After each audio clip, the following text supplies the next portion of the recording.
Assalomu alaykum qadrli futbol ishqibozlari. Hozir esa ikkinchi taym ro'pararosa hozir boshlandi va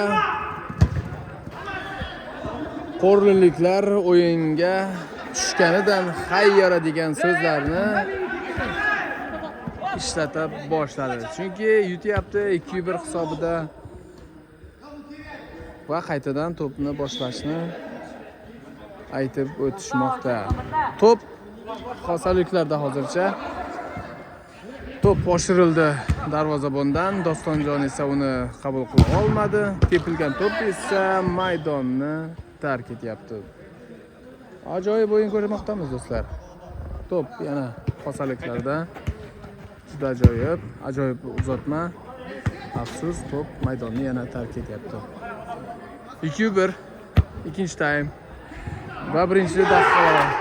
To'p bilan Mirjalol chap tarafdan yo'q, o'ng tarafdan kiryapti. Hozir esa to'p maydonni tark etyapti. 3-raqamda harakat qilayotgan qo'rliliklarning o'yinchisi ham juda aqlli o'ynayapti do'stlar.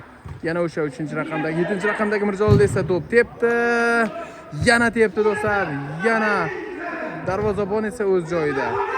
To'p tepildi va maydondan to'pni uzoqlashtirib yubordi. Do'stlar, ajoyib o'yin ko'rmoqdamiz. 2 daqiqa ortda qolganiga qaramasdan ikki jamoa ham juda tez templarda, ular juda qarang qanday ajoyib. Men sizga aytgan o'sha 6-raqamda harakatlanayotgan qo'rliliklardan ajoyib o'yin ko'rmoqdamiz.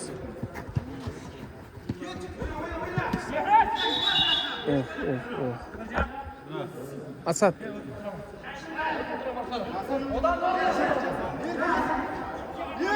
To'p bilan qo'rliliklar tepildi. Ajoyib tepilgan zarba esa ozgina noaniq. To'p bilan xosaliklar, to'p bilan Abbos, to'p bilan yana o'sha Husanov qo'liga tekkanini to'p bilan hozir qo'liga tekkanini ishora qilyapti, lekin afsus sudya yo'q degan qarorga keldi va to'p qo'rliliklarda qolganini guvohi bo'lmoqdamiz. To'p bilan xosaliklar, to'p yana oshirildi, tepildi. Afsus, darvozabon juda chiroyli seyv qilyapti do'stlar. To'p bilan Abbosjon tepdi. Ajoyib tepilgan to'pni esa darvozabon hozir qaytarishga ham muvaffaq bo'ldi do'stlar. Endi ko'ramiz.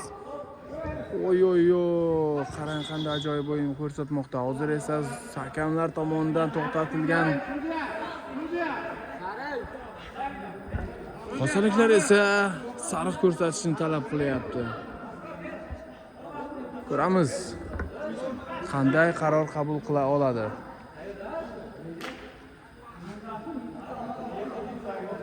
Men esa hozir pauzani bosishga majbur bo'laman agar turmasa, chunki do'stlar, hozirgina siz guvohi bo'lgandek juda chiroyli harakatlangan xosaliklardan ajoyib zarba. Qanday ajoyib zarba do'stlar. To'p yana yiroqlashtirildi. To'p bilan endi esa xosaliklar o'yinga kirishadi. Ajoyib pas. Hozir esa maydon markazida Dostonjonning akasi to'p bilan qo'rliliklar. Pas yana to'p markazda, to'pni oshirishdi. Mirjalolda to'p, yana Begida. Qani Samar to'p bilan tepdi. Ajoyib do'stlar, ajoyiblar ko'ryapmiz yoshgina o'yinchimizdan. Ajoyib bular. Hozircha zarbalar ketma-ketligi esa tenglashdi desak ham mubolag'a bo'lmaydi. Storvarot esa ikki komanda ham bir xil. Samardan ajoyib pressingni ko'rdik do'stlar. Hozir esa foyda bergani guvohi bo'ldik. Samardan yosh bo'lishiga qaramasdan hozir aka men gol uraman degan niyatda tepdi. Ajoyib tepdi do'stlar. Chalqancha tepganini guvohi bo'ldik. Mirjaloldan ajoyib uzatma, lekin to'p markazida xosaliklarda. Yana o'sha 3-raqam sizga men boshida aytib o'tganimdek, to'p Mirjalolda. 5-daqiqa ortda qoldi va hozir esa 2-1 hisobida qo'rg'onliklar oldinda borishmoqda va bu yerda shtrafni ishlab olmoqda Mirjalol. 7-raqamda harakat qilayotgan qo'rg'onliklardan Mirjalol o'zining ajoyib o'yinlari bilan gollarni ham ko'rsatdim va ko'rdingiz. Yo'q do'stlar, ajoyib tepildi lekin. Ko'ramiz. To'p bilan xozaliklar chap tarafdan yana darvozabon to'pni chiqarishga majbur bo'ldi va qo'rg'onliklarga tepilgan zarba esa noto'g'ri. Yana to'p bilan qo'rg'onliklar adashyapti, xozaliklar yutqazyapti, adashyapti. To'p bilan qo'rg'onliklar edi, lekin to'p yumalagani evaziga hakamlar tomonidan to'xtatildi va xozaliklar hozir outdan to'pni maydonga kirgizishadi. Abbos to'p so'rayapti orqada. Yo'q do'stlar. To'p bilan afsus Abbosjonga tegib qolganini guvohi bo'lmoqdamiz. Samar qara orqaga. Samar esa tepildi to'p. Qarang, yana o'sha 6-raqamda harakat qilayotgan qo'rg'onliklardan ajoyib uzatma va ajoyib qabul qilishni ko'rdingiz. To'p bilan Abbosbek to'p bilan to'p markazda yana Abbosbek o'zining harakatlari bilan hozir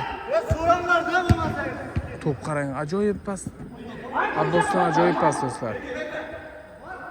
O'zi bilmagan holatdami yoki bilgan holatdami, lekin ajoyib pas. To'p oldirildi. Afsus, maydonni tark etdi. Samar orqa tur.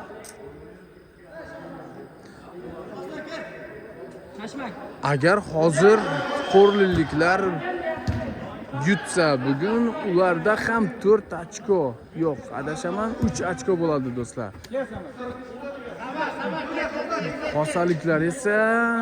Xosaliklarda ham imkoniyat bo'lishiga ochiladi do'stlar. Ikki komanda ham boshida aytib o'tganimdek juda ochkolar juda zarur. Ikki komandaga ham bularning afsus noto'g'ri uzatma. 8-daqiqa ortda qolganiga guvohi bo'lmoqdamiz. To'p bilan qo'rg'onliklar maydonga tushirishdi. Yana to'p bilan xosaliklar afsus noto'g'ri uzatma edi. To'p bilan qo'rg'onliklar yana o'sha 9-raqamda harakatlanayotgan ukamiz to'p tepadimi? Tepildi. Lekin Husanov joyida do'stlar. 6-raqam yana tepildi. Juda chiroyli tepilyapti do'stlar. Baratar esa o'z joyida. Endi esa yana hujum ko'ramiz do'stlar qo'rg'onliklar tarafidan. To'p bilan maydon markazida qo'rg'onliklar afsus hozir esa shtrafni udar belgilandi hakamlar tomonidan, chunki oyog'ini ilib qolganini guvohi bo'lmoqdamiz. Ajoyib o'yin ko'ryapmiz do'stlar. Ikki komanda ham yosh o'yinchilardan tashkil topgani evaziga juda chiroyli o'yin ko'ryapmiz. Ikki komanda ham juda kuchli do'stlar. Ajoyib o'yin. Guvohiga aylanmoqdamiz. Ajoyib gollar ko'rdik. Mana yana uzatma tepildi. Afsus, zarba esa ozgina noaniq do'stlar. 2-1 ko'ramiz. To'p bilan qo'rg'onliklar o'ng tarafdan himoya, yana to'p bilan markazda qo'rg'onliklar, yana markazda qo'rg'onliklar. Endi esa hozir esa Mirjalolni to'xtatib qolishga majbur bo'lganini guvohi bo'lmoqdamiz.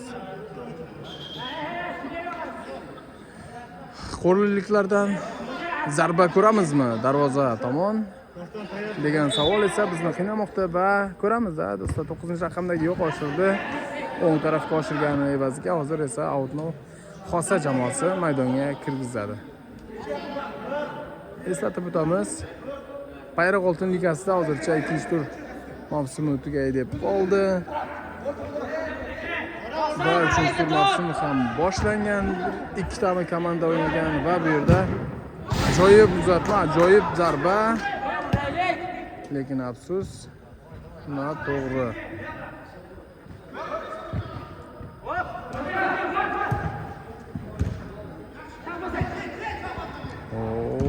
To'p bilan markazda xosaliklar. Qo'rg'onliklarni qarang. qanday tez harakat qilishmoqda. Ular yutishiga qaramasdan tez harakat qilyapti. O'tirishmayapti to'pni cho'zib. To'p bilan Mirjalol. Do'stlar, qarang. Do'stlar. Tak, do'stlar, ko'ramiz. Hozir esa Mirjalol to'p bilan tepdi. Yana o'sha 6-raqamdagi harakat qilayotgan ukamiz juda ajoyib tepdi. Yana Mirjalol to'p bilan xosaliklar. Yana o'sha Mirjalol. Yana o'sha Mirjalolni to'xtatib qolishyapti. Mirjalolni esa juda ajoyib o'yin ko'rmoqdamiz. Do'stlar, yana o'zimga to'p telefonim qaytib keldi. Tepildi, zarba berildi va uni jonli devor o'tkazib yubormadi. To'p bilan Mirjalol, to'p bilan ajoyib. Va qo'l bilan o'ynaganini guvohi bo'lmoqdamiz do'stlar. To'p bilan Mirjalol yana tepadimi? Yo'q. Sen maydon markazida qo'rilliklar.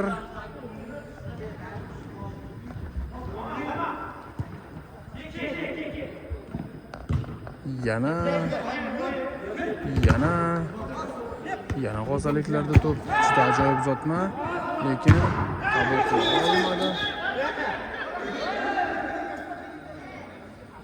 2-1 hisobida hozircha orqada qolayotgan Xosa jamoasi juda ajoyib o'yin ko'rsatmoqda do'stlar, chunki ularga juda ham ochko zarur. 12-daqiqa esa ortda qoldi.